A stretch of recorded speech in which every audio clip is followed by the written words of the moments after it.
go to AWS or just Google it like AWS careers, you'll get like different listings. So that's one AWS career where you'll actually be building services for the customers. But there are other sideways, like many teams, they are using AWS to build softwares around, they're building softwares around AWS. So those are like different jobs again. Like if you get certified, you can be a cloud engineer or AWS engineer. So those jobs are in high demand right now. And but right now I'll just speak about AWS careers on the AWS side. So we have different technical jobs, like the software development where you're actually building services for customers, and there are testing jobs.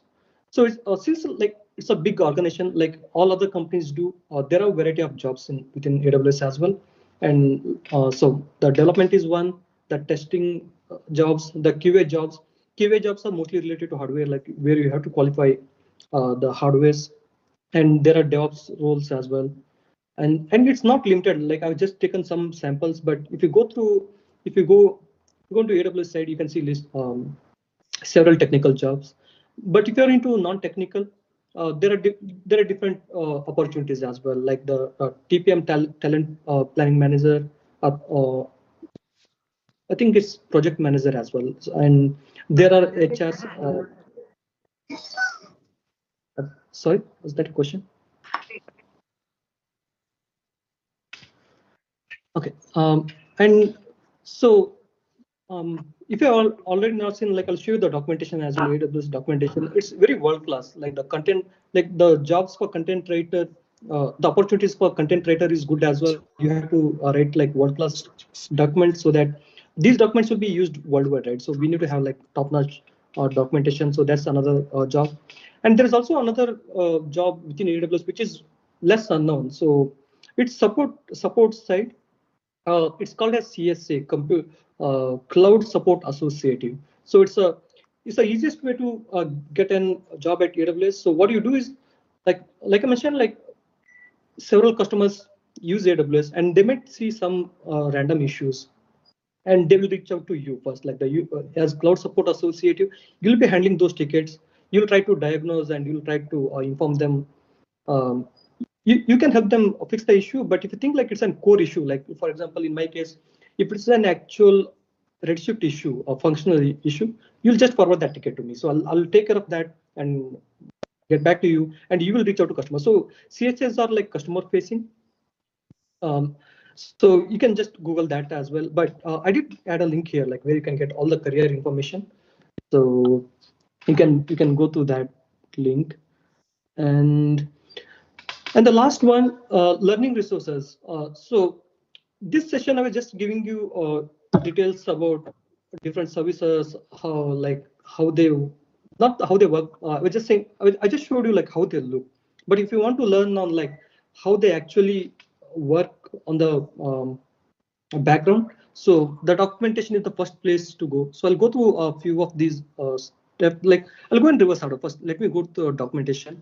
Uh, so this is to show you like where you can find information to get started. Like we have like I mentioned that we have like 200 plus services, and this is the best place you can get all the information. Like so, say you want some information on EC2, or at least say like if you want some tutorials like to get started, so you can go to hands-on tutorial here. The section is right here, and the architecture center. You can actually see like how the services are built. Let me go to one of the EC2. Let's go to EC2 documentation. So if you go here, like you can see, we have user guide and different EC2 instances type we support, and so this is for the users. But if you're a developer, like if you're actually developing, we have this API references. This is to see like if you're integrating some of these services within your code, like Python or Java. So we have different API references, development guide, and cloud formation. Sorry. So if you have not used cloud formation earlier, uh, cloud formation let you design your applications as infrastructure as code. So it's a good tool. Yeah, this way you can get all the information you need. Like if if you have your application running locally now, and if you want to migrate to AWS, and these documents are really good, you should explore that. And also you can see like different, so you have links to AWS training case studies on the right side, like you can follow my cursor. So different white papers. So on the slides, I had a section for white papers as well. So since it's right here, and if you want to go in depth, like to see like how this system actually works, so you need to go through different, like you can actually see the white papers. So these white papers are published by software developers at Amazon, and these are reviewed multiple times. And so these contain like top-notch information. Like if you want, let me see. So if you just like the simple one, like if you want to see overview of like how Amazon Web Services work, so you have an white paper here. There should be linked to white paper here. Okay. Yeah, somewhere they'll have a link to white paper. If not, like you can go through, like on the left you can see like what is cloud computing. So this is what I was explaining right now, right? Like the types of cloud computing, global infrastructure, security, and also the different AWS services. So you get all the information on the documentation. These are the best documentation. That's where you can get more information. And coming back to slides. So the documentation is when you are building some services, but if you're looking to learn, yeah, even for the learning purpose is good. But if you want to get certified, you can. So I have added link for the certification as well. So yeah, you can go to this link, and so these certifications are in high demand. And let me show you career path. Like, so if you are looking into architecture, there are different certifications you need to do. And if you are into data analytics, you need to do some certifications.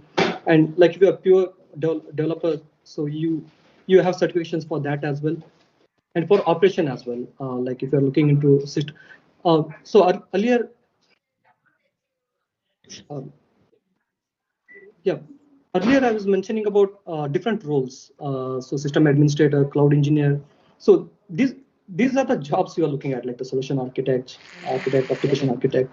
And if you want to become cloud engineer, like you need to, you can just start with cloud practitioner certificate, and there are different paths, uh, different certifications you can take them, like the test engineer, cloud DevOps engineer, cloud security engineer, machine learning engineer, network engineer. So if you have noticed already, the very first certificate is cloud practitioner foundational. So that's the very first certificate you need to get to at least get started. And once we have these certifications, and I think I mentioned this earlier, the median salary is like $130,000 if you just have this cloud practitioner certificate and have control over like how AWS works. So and you need to, like if you get this certificate, you need to review them on regular basis. I think I'm not sure, but yeah, you need to review at least once in 3 years. But yeah, it's good to get these certificates so that it adds credibility to your resume or your portfolio. So the links are in the slides. Will share you that. And okay, let's come to slides. And okay, let's go to skill builder. And this is I don't know like how many of you have seen this already, but this is another site, AWS skill builder.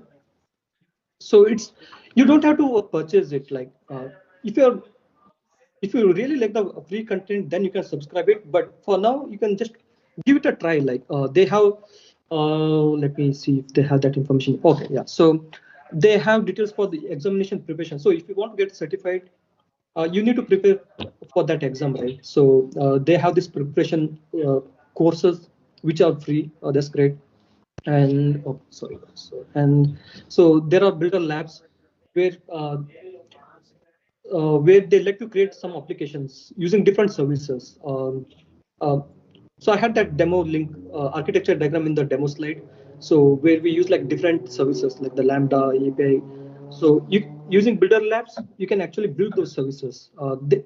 It's a step-by-step instruction so that you won't get stuck at any point. And there are professionals ready to help you as well, like in case if you get stuck. And that's builder labs. And next one is digital classroom. So this is where the professionals or the software developers from Amazon or AWS, they come online and teach you. Some are recorded sessions as well, but they teach you how AWS works and how can you build applications on top of it. So that's digital classroom. So I would recommend you to create an account. Just don't purchase anything, but yeah, just start with the big one, like the free courses.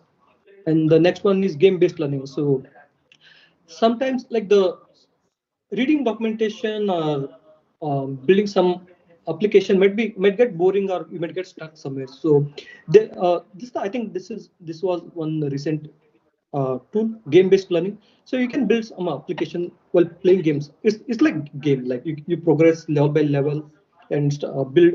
You add more tools into your software. Like initially, you might get started with S3, then you can add Lambda to your service, then you can add DynamoDB. So that's game-based learning is good. And AWS Jam is just projects like so you don't want to go like suppose say like you don't want to go through any documentations or you have some basic knowledge already, so you just want to get started instantly. That's when you should use AWS Jam. These are projects, actual projects that you can sample projects. So you can, and the code is given by the developers. You should just use that code and start integrating that with AWS. So that's one. Okay, that's skill builder. And the another one, so the workshops as well. Okay, so this is again like AWS Jam, but um, um, it depends on your curiosity, like what services you want to use, like compute, database, storage. So they have different workshops.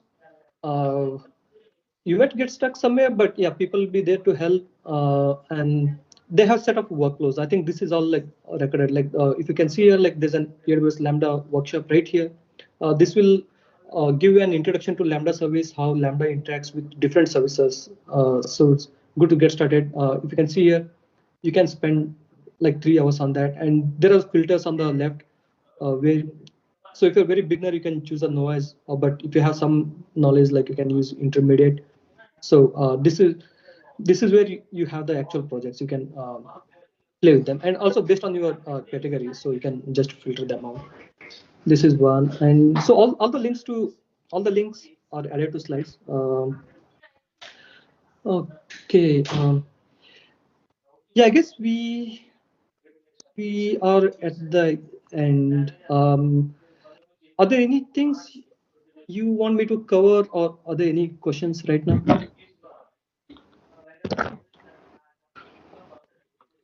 Or let me know like if you want me to cover some any specific topic, so I can go to that service and give you more information on that.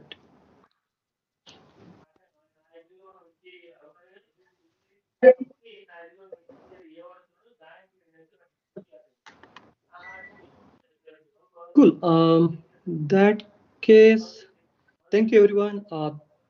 Thanks for attending Wait, this wait, meeting. Shant, But I have some questions.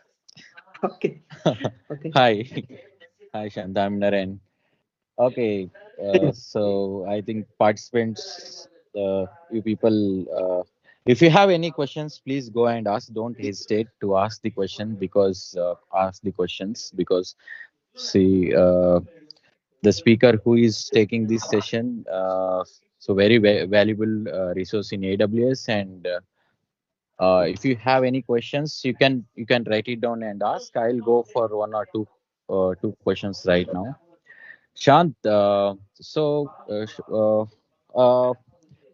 our maybe our students, our candidates want to know the importance of the certification. You explained the importance of getting the certifications, but I want to know.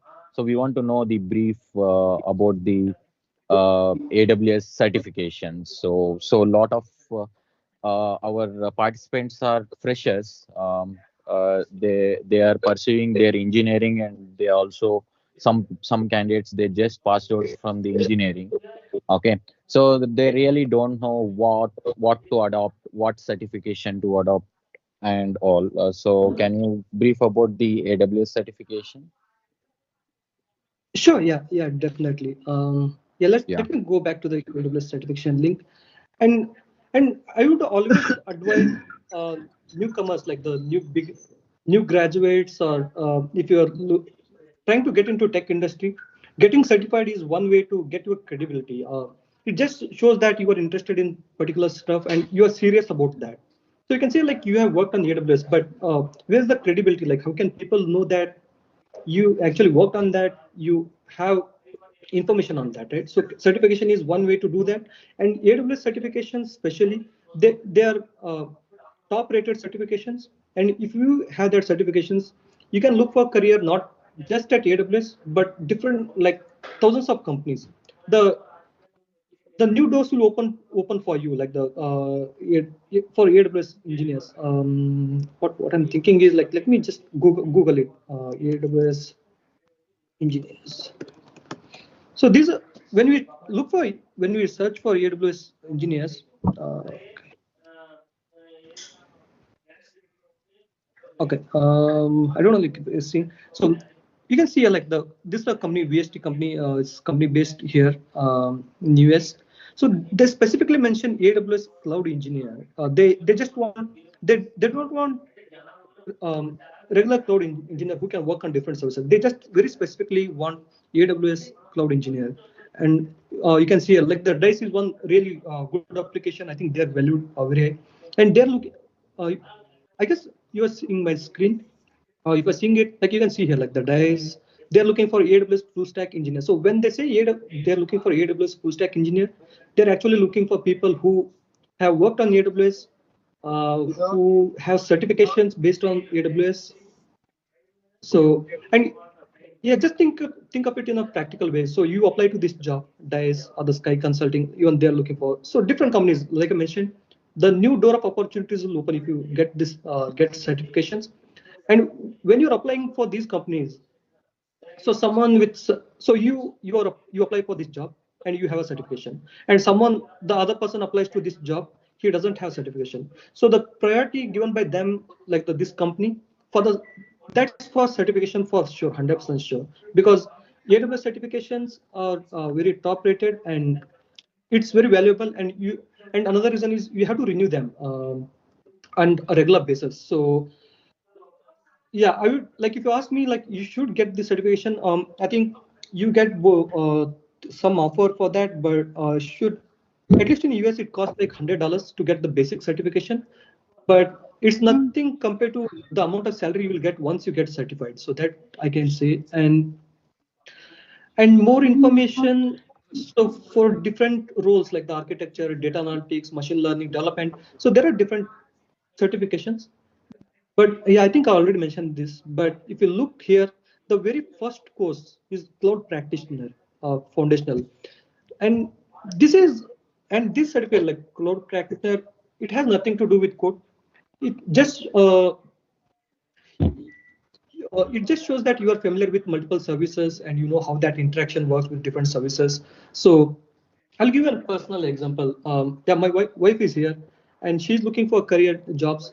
And the very first thing I told her is like, take this certification. So she's currently trying to get this certification. So if you ask me, that's where you should go, like get certification. This and there are different ways to get this certification. One is going through the docs that I have already shared, and the other one is reaching out to Naren, like who will give you like very specified path to get that certification. So, and once you get that cloud practitioner, that's the basic one, and you can go to the next one. So it's the next certifications are depends on your interest. Like just look here, like if you are interested in networking, you'll be taking solution architect. But if you're looking to DevOps, you'll be taking developer associate training. But the basic one is cloud practitioner. Uh, Naren, did I answer your question, or you need Thank any? you. Yes, yes, Shant. Thank you so much for that. And I have so many questions. So yeah, I'll try to ask some of the important questions. So meanwhile, so participants, do you have any questions? You can go and ask the question. Sir, what about buckets there? We can see in the option, right? On the documentation, No, on the AWS account, like once we create, we still show left side, right? Yeah, I got to know it's like a storage, but how exactly it works? kind of last like the. So doing this one, like the Lambda one. No, no, it's when we create AWS account, no, inside that, like EC2 and all services we will get, right? So there in the, you go to the login page. I Uh, think it was S3 bucket. Oh, login page. Okay, okay. This one, yeah, right? I got to know. Just I've just explored, but it's showing like a storage. But how exactly we can store the files? Like what I'm talking about is like, is there any specific format for it, or how it works? Yeah, that's a good question. When you have like different services, like say 200 plus services, it it's a good question. Like where do you store your specific data, right? Um, and your question is related to storage. So what you should do is like look through these different options here, and they used to have a storage section. Okay, yeah, it's here. Like if you look down here, storage. So these are the different options we have to store data. So the most popular one, and this was the first service, like the simple storage service S3. So this is where all data, like, and it's very cheap. You can just dump any data you want. So this is where you should start. But if you can store data in S3, you should ask this question yourself, like, why did they create like 7 different services? Why did they create 7 different storages? That's because it's based on the use case. Someone wants to backup data. So like for the first one, like say AWS backup, someone wants to backup that data. So once they back up, they don't do anything with that data. That data will sit for like 10 or 20 years. So that's one use, I think, for the backup. So I might not be 100% true. I'm just giving a scenario. So that's one use case of AWS backup. And there is EFS as well. EFS storage. These are actually attached to EC2. It's for if you want to think of EFS as your hard disk. So your CPU, like the laptop, has like 256 GB storage, but you want to use 2 TB of data. So how can you do that? Like you use an hard disk, right? So that's EFS, like the hard disk stuff. So you just attach to EC2. And the best thing about EFS is another real-time situation scenario. So the V2 website, right? Like whenever you look for V2 result, I don't know the current scenario, but whenever we used to see results back in like 2014, it used to always crash, like the V2 results site. So the main reason was, so when the results are out, V2 results are out, so all the people rush into VTU site. So the servers are overloaded and servers crashes. So how they recover them? They reboot those servers. But for the complete 1 year, no one uses those VTU servers or no one logs into VTU site. But on the result day, they log, right? So that's the use case of EFS. So if there is more load on servers, it should automatically add more storage to that or the capacity to EC2. That way, like the VTU site doesn't crash. So that's one use case. So to answer your question, just look for different storage options, and you have to research and see where you can store those files. Like if it's just for testing, go through S3. But if you have like very specific case, you need to go through S3. And and that's the reason, like the employer, they look for your certification, because when you get certified, you know details about all these services. So you know when to use which service for the use cases. So that's what that certification covers. So yeah, that was a long answer. Sorry, but I hope I answered your question. Yes, sir. Thank you. Hi, sir. Hello. So can I know the work experience, how it would be with the AWS? Explain your experience. Sure. Yeah.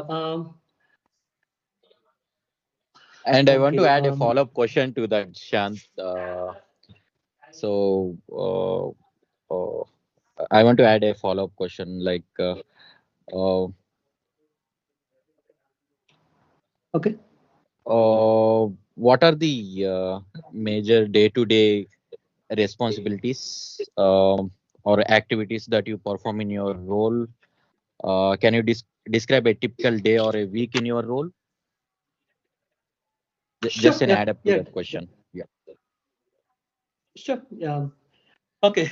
Yeah, that's an interesting question. So my role is software development engineer here at AWS. So when we say we are SDs, we wear different hats. So we'll be working on customer facing for a week. Then we'll be developers. We'll do the testing as well, and sometimes we become DevOps as well. So it's just for SDs, software development engineers. So they are supposed to wear different hats. That's a high level view of SD at AWS. They do all kind of work. And to just uh, if I want to tell about just one day, so it's just like any other work. There'll be a lot of meetings, and usually we start with stand-ups, just giving status and seeing if any teammate has hit a blocker. We try to solve that. Then we attend design reviews. So everything like whatever we develop at AWS, we cannot just get started. It has to be reviewed by first within team and next within cross teams. So there'll be a lot of design reviews. So yeah, since these services, like whatever services we build, will be used by different customers and all across the world. So we have to be design perfect. So we review these design reviews aggressively, and we don't hesitate to uh, say bad is bad.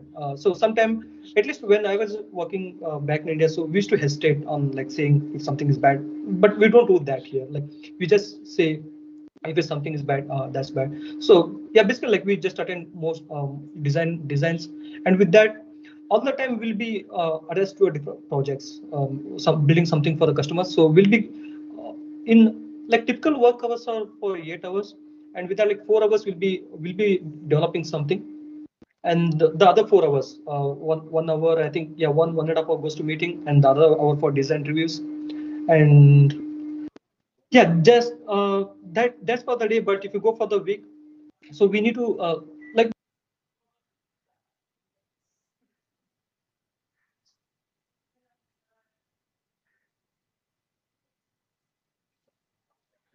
Shant, we lost your voice. Hello.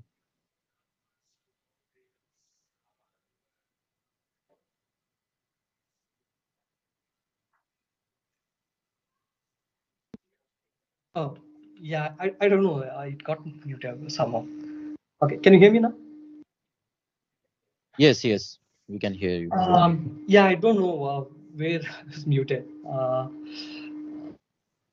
Okay, yeah, I don't know when it was muted, so I don't know like where to restart. But uh, It just muted like 30 seconds ago. No issue. oh, Yeah. okay, okay. Yeah, you're saying like when you come to weekly or bi-weekly basis, so we are always attached to a project. So at least in my case, like the for Redshift team, we have like 20 or 30 teams within Redshift, and we will have this project assigned to us, and we will have promises to meet. Like so, there's an event like reinvent that happens at Vegas, Las Vegas every year, and we release like tons of features. So that's the main target for us. Like we build small components, merge them, and release the bigger product on reinvent. So we have this project assigned for like 1 or 2 weeks, and while attending these design reviews meetings, and we also take like as you progress in your career, like you start taking interviews, you start mentoring your juniors. So that's a part of your job as well, and so I was saying about the project. So you have to finish those projects in 1 or 2 weeks, and there'll be multiple reviewers for the code, and it'll be aggressive. Yeah, it's just how it.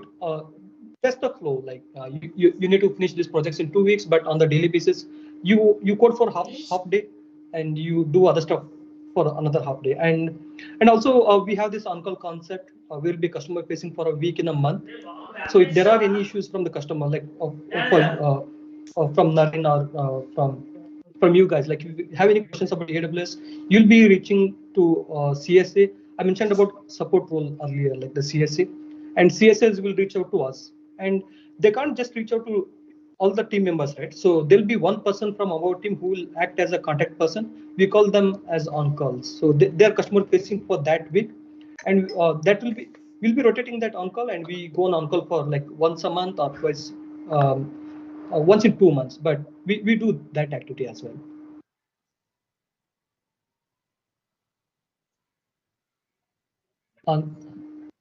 Naren, did I answer your question, or was it too long? Yes. No. It was very informative. Thank you so much, Shan. And participants, do you have any questions? You can ask. Give you time. And I have Sir, some can more you questions, Shan. explain about? I'll be asking. Excuse me, sir. Can I? Yeah. Yep. Yes, Uh, please. Sir, can you explain something about security in that AWS? I'm not talking about like account creation and all. Like if we deploy some application where sometimes the customers, those who are using that application, they will store some confidential informations, right? If uh, how the AWS will give a security for that particular data. Yeah, yeah, that's again interesting question. So, like I mentioned on the beginning of this class, the cloud computing is built on concept of security. So, like you mentioned, so different customers will be putting all their data on the cloud, and how are we sure that our data is not used by someone else? That's the thing, right? And at Amazon, what we do is uh, yeah, I think I can say this. So we have a GovCloud. So that's a particular region which is for US government. So there are no customer workloads on that. It's just for the US government and US military. So that's one region. So on the other regions, like the just for the random customers, right? So I was mentioning about um, IAM. So the very first layer is account. Like if you have your account, if you create like new account, so whatever you deploy in that, so it's very specific to you, like no one can access at any moment. And there have been like several hackathons, uh, um, like uh, white hat programs. So many people have tried that, but no one can, no other account can get your data from another account. So until and unless there are permissions enabled, like we call that as VPC peering. So yes, sir. Um, yeah, the security is like very big thing. Yeah, if I want to answer that, security is done layer by layer. So the first one is region wise, like on the top it's data center wise, like some so say for example, like if you're storing Indian government data in Mumbai data center, so India government will say like we should not store this data outside country, right? So that's first layer of security. Our data will not be in different data centers. That's one layer. And if you come down to like many layers, so like I mentioned earlier, like it's a account based security level. Like another account cannot access data from another account. So, but if you want to have access, that you should have that VPC peering. And also mentioned about VPC earlier, like virtual private cloud. So within account, so for your organization, like if you're working on a company, so one account can be used by multiple teams and multiple users, right?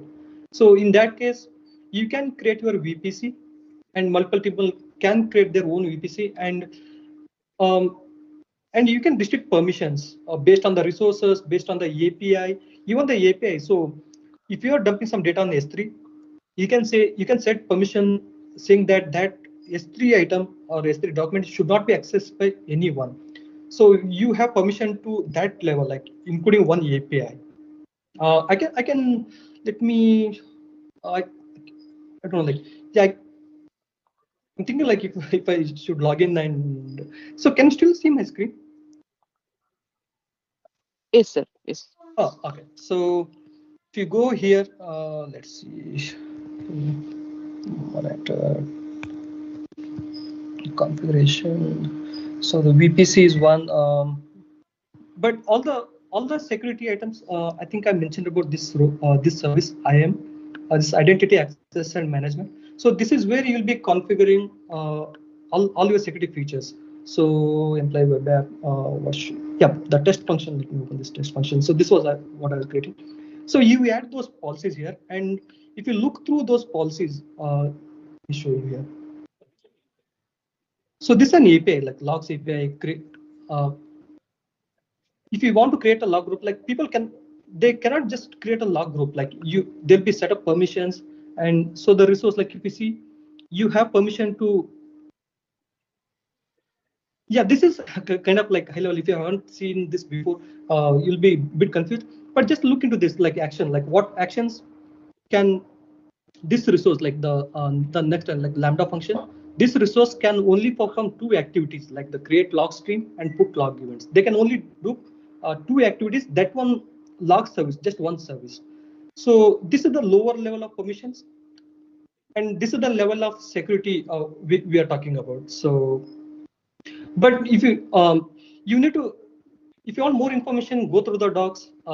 Just see like how IAM is designed and how security is handled at AWS, and you'll be mind blown. So it has a lot of information, but at the higher end, it's based on the uh, data centers, like I mentioned about Mumbai and US. So at the higher level, it's security at data centers, and lower level, it's security at APIs and resource levels, each resource.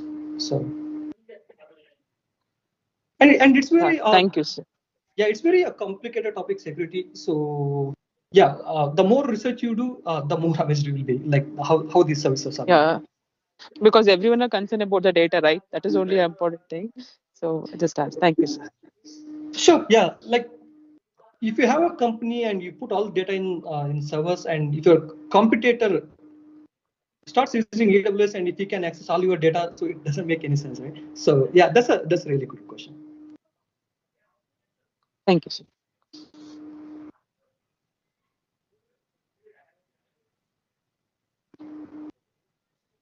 Hi, sir. Hello. Yes, sir. So while doing your daily jobs, so what will be the most services which are used in AWS? Okay, so we actually build services rather than using. But for at least for the internal teams, so let me see. Yeah, I am the security one. I am. This is one service we have to use. Like, there's no other option. We have to use this. Like, I'll give you an example. Like, suppose I'm building a service for monitoring cluster usage or Redshift usage. So I'll have to use IAM and the CloudWatch. I was mentioning about CloudWatch. So if something goes bad, we need to get alerts immediately. Like we can't wait until customers reports that back to us, right? So then we'll have to deal with like a lot of unwanted items like correction of errors, different meetings. So that will go on for a week. So we use CloudWatch on daily basis. CloudWatch is one where you can set up metrics and dashboards and all that stuff. And yeah, S3 obviously, like, so as the name says, like S3 is simple storage service. So you can just store any information like the photos, documents, even the files. You can just dump it on S3, and it's very cheap. Like and and we use Lambda as well. And the best thing about Lambda is, so when you trigger those runs, you are just paying for the runs. So remember the Uber example I was giving earlier on the beginning of lecture. So you just pay for when you run that Lambda. So we use Lambda excessively just to go on the serverless side. We don't want to use servers. Uh, so what all did I cover? So IAM is one, CloudWatch, S3, and DynamoDB as well. DynamoDB is like document DB. So we use DynamoDB on daily basis. And obviously, like I work for Redshift. So Redshift, we keep using that. And Hi. and there's another service, CFN. You should definitely look through CloudFormation.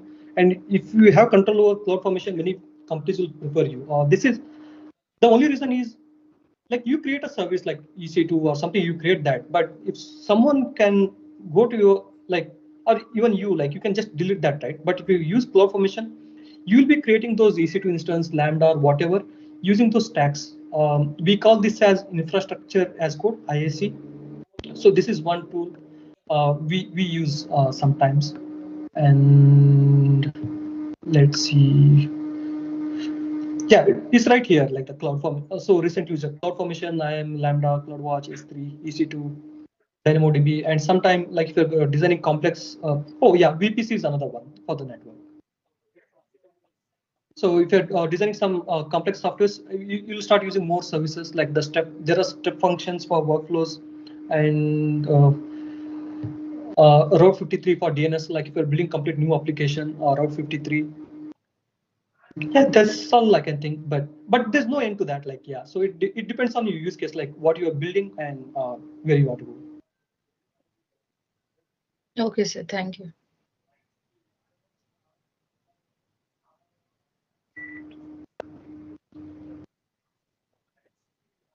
So Shant, let me ask a question. So I have two parts in one question. Okay, how do you how did you get started in your career in AWS and technology? And the second part of question is what have been the key milestones or turning points in your career journey so far? Okay, okay. I was not expecting that question, but yeah, that's a good one. Yeah. So, yeah, like I mentioned, yeah, I graduated in 24. I'll just give an idea of like how how my career progress was and or where I'm at now. So I graduated Yes. in 2014 in CS branch from VTU, CS branch. Then started working for Infosys. So that's where I learned the basics, like even the minor stuff like how to communicate with people or how to get how to show up, how to just come to the office and meet people. So we yeah.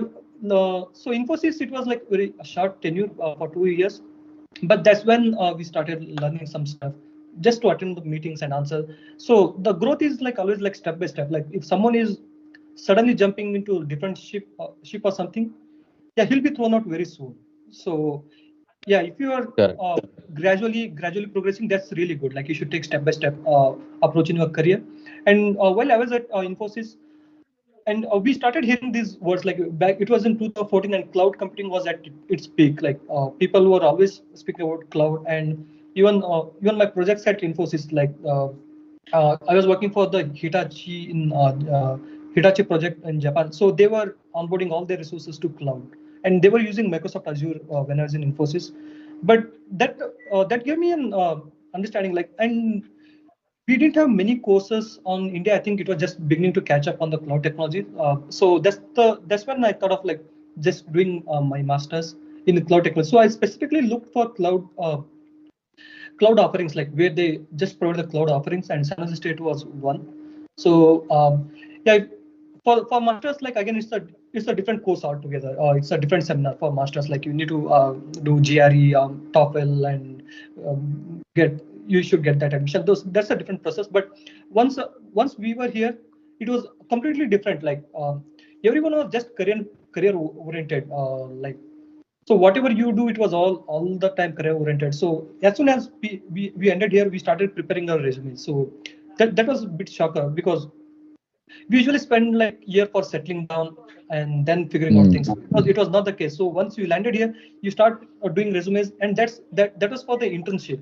So if you want to get jobs in US, you need to have an internship or American experience. So that's mandatory. So people will start preparing for their internship.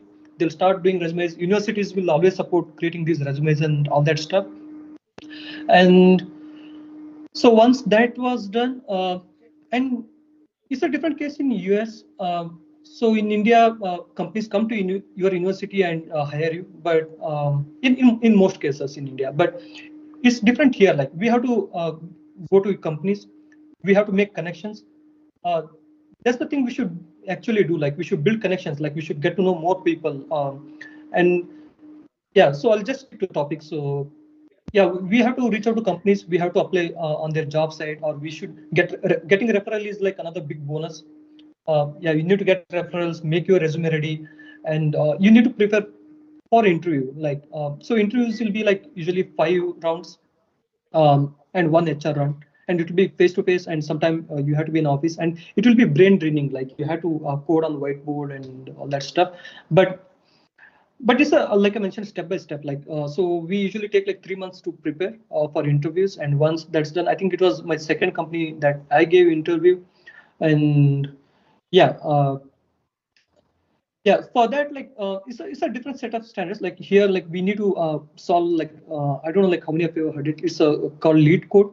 So we grind that lead code. Like we need to get proficient with coding, and I did go through AWS extension. Like so, and also the masters at US, they are just project oriented. Like as soon as I landed here, it was like I was doing my fourth year project at the B. So we just started doing projects, and I think like I did 6 to 7 projects. So that was a very valuable item to my resume as well. So since like I had exposure to AWS, and we were working on LeetCode. Like LeetCode is a site where you can solve programming questions. So the interview again, like the companies at AWS, they strive for diversity. So different region, like interviewer was from UK, interviewer from one interviewer was from India, and one was from US. So that's how the interview was done and everyone was aligned. So I got the job. And getting into company is another thing, but delivering items in the company and staying up to date, that's a hard part. You need to focus all the time. You need to be attentive. You need to see like where the tide is moving. So that's one thing. And I think I'm just dragging this, but yeah, to highlight about the career changes or the milestones. So when I joined the company, so I was asked with developing one of the memory testers. So to give you idea about memory testers, so you use the EC2 instances um, to deploy your application. So those are the actual hardwares, right? And there's a different team in AWS who make sure that those hardwares are qualitative and are performing at its best. Or else like you store your data on your server and that crashes, right? So that's a bad thing for company. So they make sure that the hardware is like hardware is just think of it as CPU. So that should be very top performing, and they used to run these memory tests to measure that. Like once you start running memory test, it used to run for like 20 hours. Just imagine that, like lakhs of servers sitting idle for like 20 hours until we make sure the servers are working fine. Just to figure that out, servers were sitting idle. So that was contributing to more than 200 million of unusable capacity. So my very first task was to reduce that runtime. See like if you can use multi-threading or the parallel processing to reduce that time.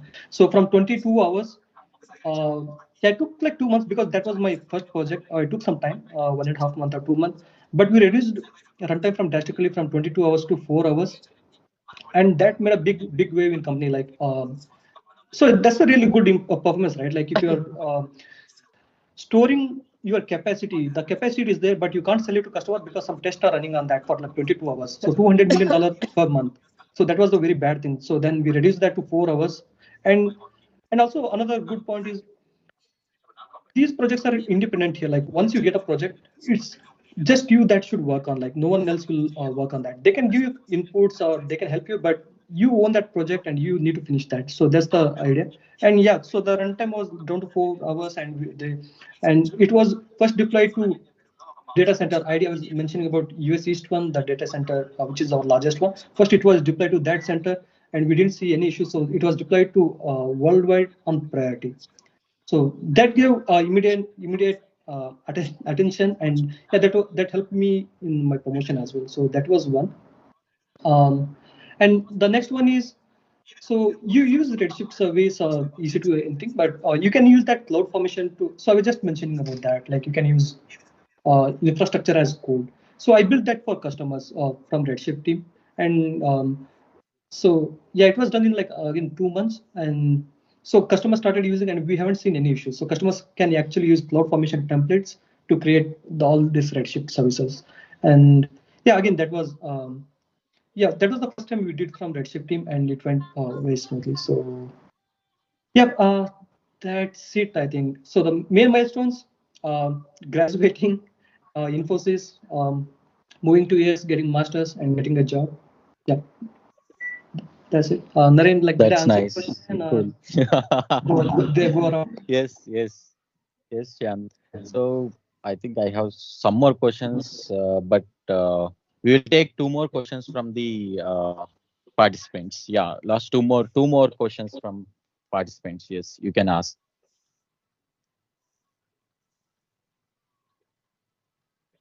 Yes, guys. You can ask your question, or else you can type it in chat box. Hello. Hey, Hello. yeah, we can hear you. Yeah. Yes, sir. Sorry, the people, sir. Somewhere we are doing some analysis and machine learning, all those things. No? For that, where we will get fetch the data from? Will the data came from AWS or it is from the client side? And also one more question is to keep update ourselves. What are some suggest some websites or some publications where we can keep update? Sure. Yeah. So the machine learning models. So we build these services so that customers can use that, right? So like for building those models, for sure we need data, and we have purchased that data from like different services. We have built those machine learning services, but if you want to build any services based on the machine learning tools or services we have, it's your own data. Like you want results for your data, right? So there are two aspects to that, like how we build these services, like for example the CloudWatch, and how we keep improving that. So that's one item, and for that data is ours, like the company data, and the other part is for the customers. If they want to build something on top of the machine learning tools we have, it will be their data because they want to get analysis based on their data, right? So yeah, the you should explore this Amazon Cube business. This I mentioned, I think I mentioned this. So this is like chat gpt but just for your organization. So this will give an answer to your question. Like once you get started and create your application, you can upload your data. Based on data, you start getting your tailored information for you. So that's first question. The second one, how to keep updated. Yeah, there are several ways.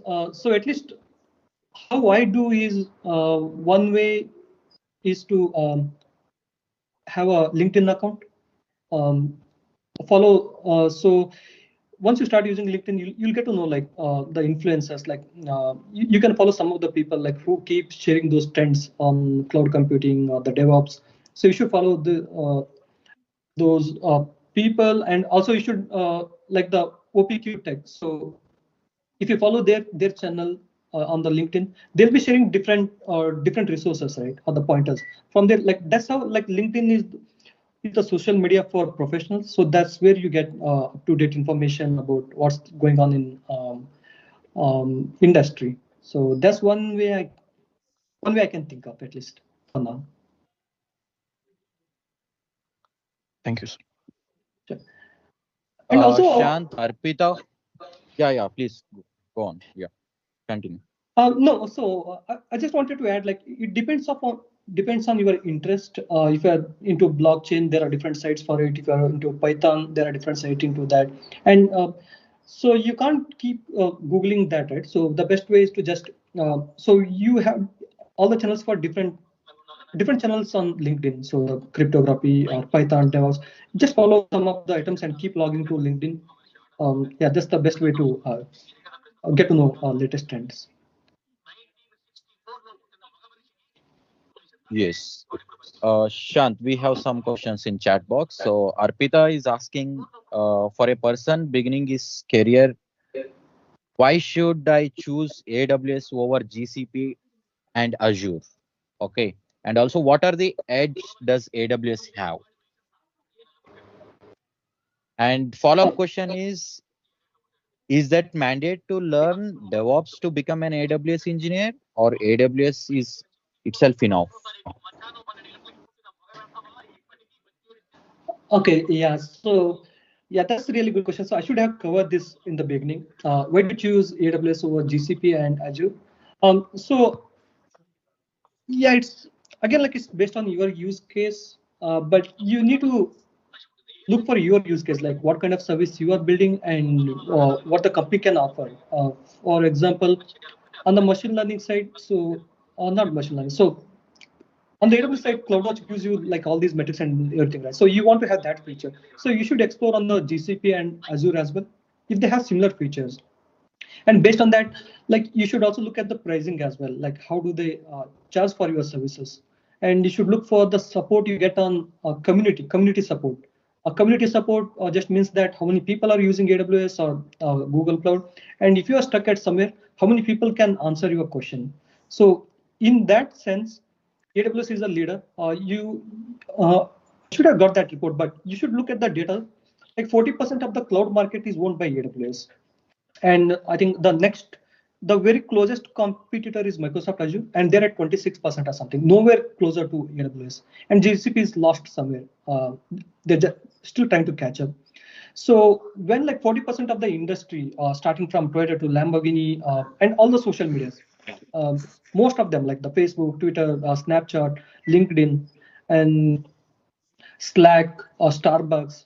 So name any company. So they are using AWS. And if one company is using that AWS, there'll be like thousands of developers building on that AWS. And if you have any question, not just us like the AWS engineers, so they'll be ready to answer your question. So that's the one thing you should consider as well, like community support, pricing, and the services they offer. Like, so if you want something that GCP offers you, GCP in the sense Google Cloud Compute, if they are offering the service that you need, and if we don't offer, then you should go to GCP. That's for sure. So yeah, it just comes down to that, like the services you need, pricing, and community support. And AWS is like a leader in cloud computing, and there are like 60,000 plus engineers who are like building these services and adding the innovation. So you don't have to worry about how this all works in the background. Yes, we are just setting all the things for you, like an Uber, making sure it's very secure. You just need to travel in that and reach your destination. So yeah, but ultimately it depends on you and your use case. And I think the next question was, do we have to learn DevOps to be AWS? No, that's not true. DevOps is another field which is gaining momentum, or like which is in high demand, because the services are getting regionalized. We need to deploy these services to India. We need to deploy these services to UK, US. So, and these are all handled by the pipelines like the code deploy, code commit, or the release process mainly. So DevOps engineers handle that stuff. So it's getting momentum, and there's a lot of demands for DevOps. But you don't have to be a DevOps engineer to start with AWS. So just curiosity is enough, but DevOps is not required for AWS. And like, Yes, thank any you. questions? I think there were a couple of them. We have one more question in the chat box. Yeah. So hi, I am from non-IT background, so I don't know this coding part. So I want to know the weightage for coding in day-to-day life and interviews. Okay. How can I avoid this coding by choosing career as an AWS engineer or architect or a developer or any other specialization? Can I choose it which is not much weightage in coding? So that was the question. Yeah, yeah. This is a question many people ask because the coding might seem scary or intimidating. So yeah, you don't have to worry too much about it. But if you feel like you can't cope up with coding, so there are different areas. Like the DevOps is one. Like we were just speaking about DevOps, right? So DevOps involves like very minimal coding. You just need to write few scripts, or on your day-to-day basis, you won't be writing new scripts at all. Like you will be modifying the existing script. So DevOps needs coding, but not to the extent software development needs. So you have to identify those kind of jobs. The other jobs I can think are testing, QA, and yeah, of course, DevOps. So there are IT opportunities for every kind of scenario. Like if you're a good coder, that's good. If you're not interested into coding, yeah, there are opportunities for sure. So yeah, you can start looking into DevOps if you like that, and you can become AWS engineer without knowing coding as well. I mean, like you should have knowledge of coding, but not to extend that like you are perfect with coding and all that stuff. So yeah, that's the reason I was showing you that career path. I don't know like if I still have that, but certifications, I don't know like where to see that. But so nowadays, most of the companies, they're asking for the scripting knowledge, you know. So for AWS engineer and DevOps, scripting is mandatory. So obviously, the candidates who are interested in AWS and DevOps, they need to learn scripting. And yeah, Yeah, yeah, that's true. Like if you learn coding, yeah, that's really good. But yeah, if you think like you can't handle coding at all, I think you should look at like different roles. Yeah, yeah, I think yeah, DevOps needs coding as well. But yeah, I'm just showing here. So you should, you should see like where do you fit, like what do you want to pursue. So data engineer is one. So STE involves like complete coding. If you are seeing my screen, software development engineering involves complete code. System administrator, I think like you need to have coding knowledge, but not to the extent that STEs have. Like should have basic one. Again, the cloud engineer, I think you need to have basic coding experience. And yeah, like, and if you think like you cannot manage coding at all, if you can't deal with this, there are other opportunities as well. Like the content creators, just I mentioned that all these documentations are written by content creators, so you can do that. You can become TPM as well. So since like there are multiple 20 teams are working on like different projects, we have like different TPMs who handle these projects. Like they just manage these projects. They say they ask status from us, they communicate with other teams, they use our blockers. So you can look into other roles as well. So yeah, it's okay. Like if you are not too comfortable with coding, yeah, you can choose other IT careers as well.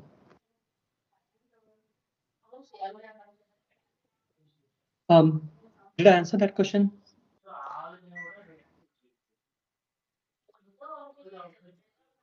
Okay. Take it as and there was another question. Okay, so it was about certification.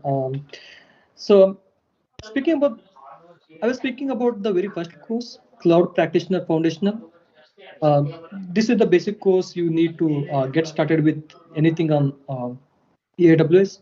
And these certifications are not mandatory to get started with AWS. Like you can just, I don't have any certifications. We just work on AWS, right? So, but if you have these certifications, these are very valuable for your resume, adds too much, as good weightage. And if you want to do any, if you want to pursue any career path, that's the first certificate you should do.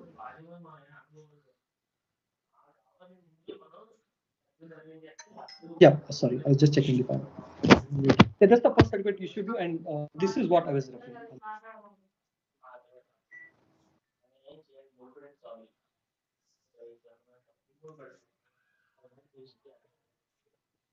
Okay.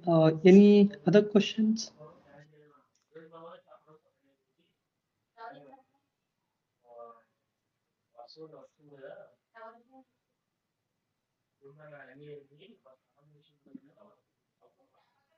Cool. We are at time. Naren, any any other questions before we draw?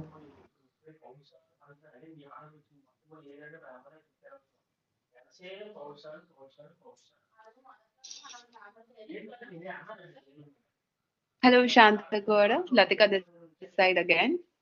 Yeah, Latika. I think that was a lovely, lovely session. And we got to know so much about everything that you have spoken, and so many questions were solved, and you were really patient with all the questions coming in one by one. Thank you so much. Thank you so much. For all the participants, I would like to draw your attention towards the chat box. You can see that I have sent some of the link which leads you to Instagram and website of OPQ Bootcamp, which will give you some insights about what we do and the upcoming information. We also have a WhatsApp group link where you can join the WhatsApp group to be updated about all the latest news. You can also join us for our upcoming bootcamp covering AWS, AI, ML, full stack development, DevOps, Agile, and Scrum, and Linux. For more details and registrations, you can visit the OPQ bootcamp link, which I have sent at 8:44. You can visit that link and register yourselves to stay updated for the upcoming bootcamp covering everything. I would now like to call up Mr. Naren Kumar for the Thanksgiving and take it ahead from here.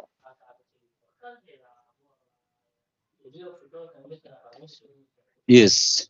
Okay. Thank you, Likita. Okay. Shant, I have one more question. So I have so many questions. I think we need to sit in a podcast when you visit India. But right now, two important questions is how do you these are very simple, silly questions, but very important for the freshers, so that is why I'm asking. So I have so many, but as of now, how do you balance work demands with personal life and interests? So that is one question. And what is your current annual CTC? Okay, I don't know whether you are comfortable or not.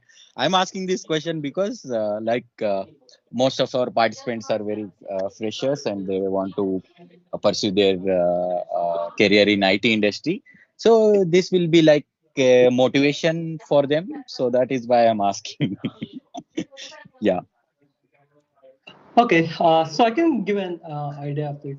So the work-life balance, when you start a career, the initial days will be a bit hard. You'll have to work more than your usual hours. You have to work on the extended hours. But once you get familiar with all the working system, once you know what you are working on, you'll become confident by nature.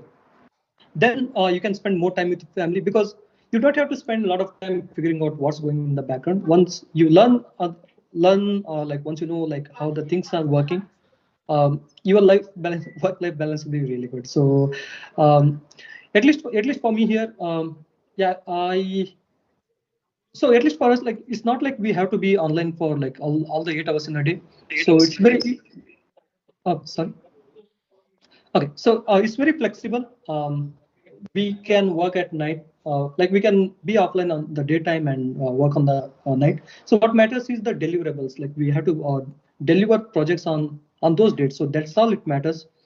So the yeah work-life balance is like pretty good. Yeah, I can go around and finish my works in daytime and sit back and work at night, and one or 2 days like I can just take off and work some extra hours to finish that project. So yeah, work life balance is really good, and like I mentioned before, the initial days will be always hard. If you're learning a course, if you're taking up a course, if you're trying to learn something, if you join a company and trying to understand stuff, so initial days will be stressful, and that's really good. Like if your initial days are not stressful, then you have to realize that you are doing something wrong. So the initial days are a bit stressful, but then like once you know, work-life balance will be good. So yeah, that's about work-life balance. yeah, And CTC, yeah, it depends. So for the salary we get here, the expenses are more here as well, like the rent. correct. So everything is expensive. So, but in India, so that's called some. So you get some lakhs, but the rent is cheaper, and you have your house made.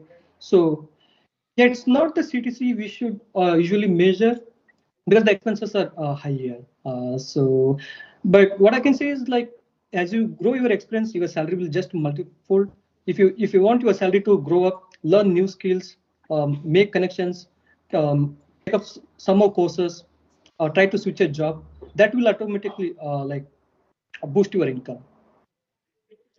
and Yes. and this is you can see this on public and this average CTC for developer for junior developer at AWS is like around 180 to something for so this information like this is said levels.fyi, so you can get Mm-hmm. all this information. It's open, so because you need to know that information when so if you want to learn a new skill like the take a certification, you have to make that research like how much salary you'll be getting, or if you take a course like you'll be spending some amount on the course, so you need to know like how much you can make money. And Indian market is really good right now, like many people are moving from here to India because the salaries have skyrocketed in India. So yeah, make that research before Correct, Shant. Even in India, see, for an AWS engineer, if they acquire a good skills and a certification, the average annual package will be around starting from 13 lakhs per annum for the fresher I'm talking about. It will go to 20, 25, 25, 26, or 28 lakhs per annum for the fresher.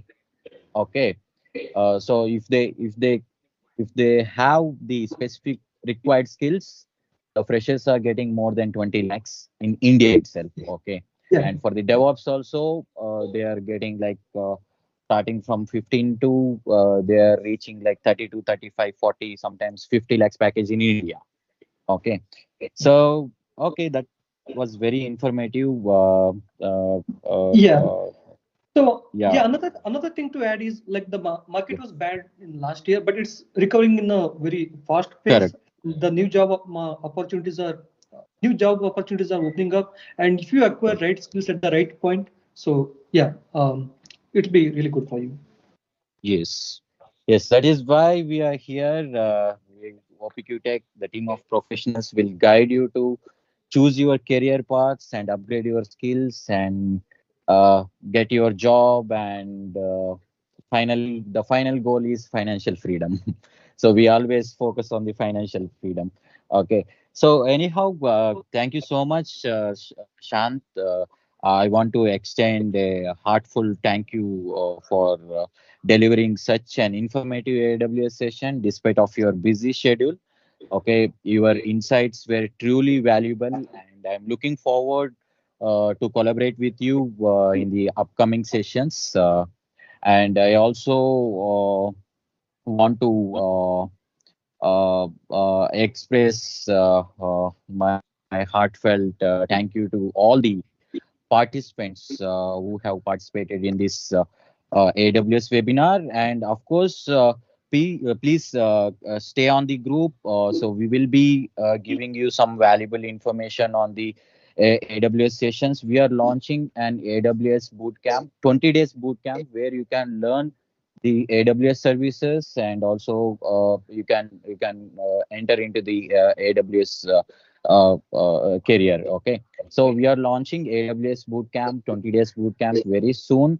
Okay, so stay connected with us. We will be updating everything in our Instagram handle. Please do follow our Instagram, and we also post it in the groups. So please stay on the group. I suggest you to please stay on the group. Okay. Yeah, and I also want to express my gratitude to our host. Latika Agarwal, so our wonderful host for this session.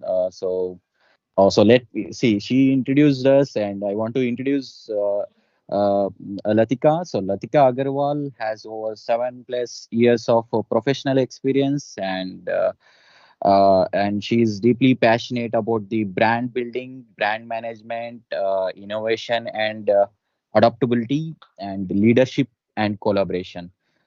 She holds a graduate degree in business management and marketing from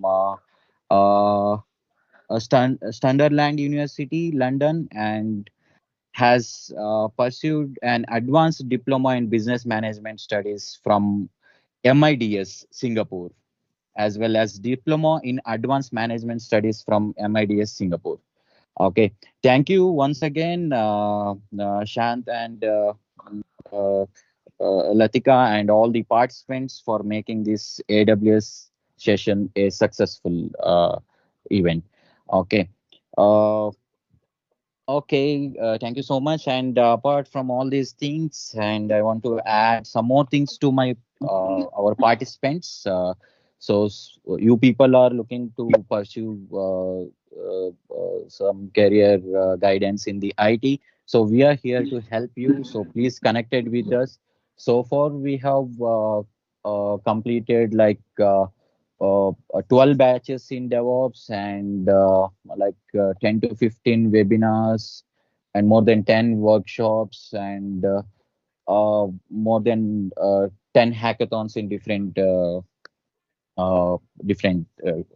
colleges, engineering colleges. And so far we have completed like 2500 hours of technical sessions, and like around 1200 plus hours of QA sessions. And we have been working for our candidates from 2021, so till now we can say that we have 90% strike rate in placing the students, placing our candidates into the IT industry who are staying with us, who are committed to us, who are following our instructions. We have around 90% strike rate in placing and place in the placements. Okay, so we will be giving lot more information in the groups and in our Instagram place.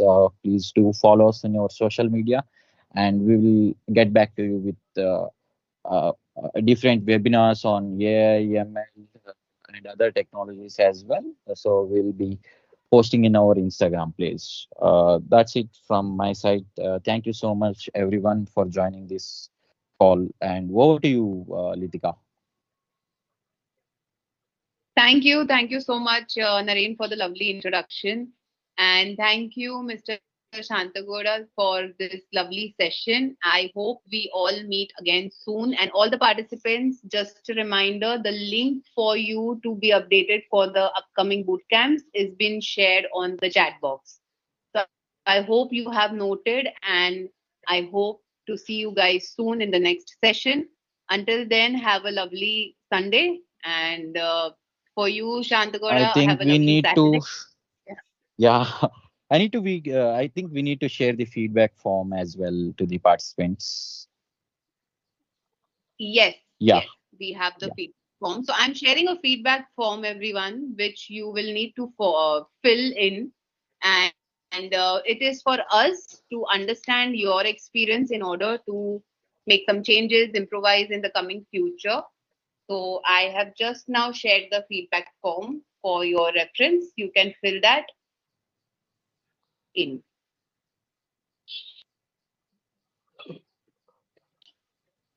Cool. So yes, Thank you thank all. you so much, everyone. I hope you fill the form and then you can exit the boot camp, and we'll see you soon in the next one. Thank you. Thank you. Thank you so much, everyone. Bye bye. Take care.